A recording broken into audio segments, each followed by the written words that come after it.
पुरानी लोक कथा के अनुसार एक व्यक्ति के जीवन में बहुत समस्याएं थीं। बचपन में उसके पिता का निधन हो गया। माता और भाई बहनों के पालन पोषण की जिम्मेदारी उसके ऊपर आ गई। जब बड़ा हुआ तो विवाह हो गया, लेकिन उसके जीवन में शांति नहीं थी। एक परेशानी खत्म होती तो दूसरी आ जाती थी। एक दिन वह अपने क्षेत्र के प्रसिद्ध संत के पास गया। व्यक्ति ने संत से कहा कि मुझे अपना शिष्य बना लीजिए, मैं जीवन से परेशान हो गया हूं। संत ने कहा कि ठीक, आज से तुम मेरे शिष्य। अब बताओ क्या परेशानी है। शिष्य ने कहा कि गुरुजी, एक समस्या खत्म नहीं होती और दूसरी सामने आ जाती है, इस कारण मैं बहुत दुखी रहता हूँ। किसी भी काम में सफलता नहीं मिल पाती है।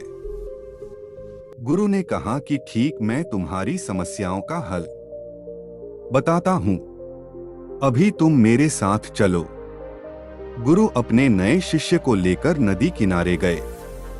किनारे पर पहुंचकर गुरु ने कहा कि हमें ये नदी पार करनी है, ये बोलकर वहीं खड़े हो गए।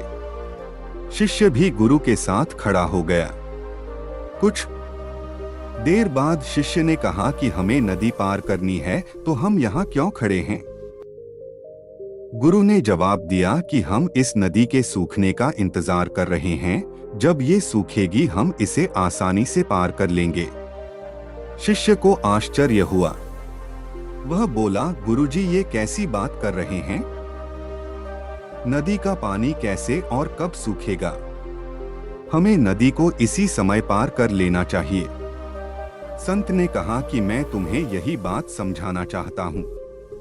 जीवन में भी समस्याएं तो आती ही रहेंगी, हमें रुकना नहीं है, लगातार आगे बढ़ते रहना है, तभी जीवन में कुछ उल्लेखनीय हो पाएगा।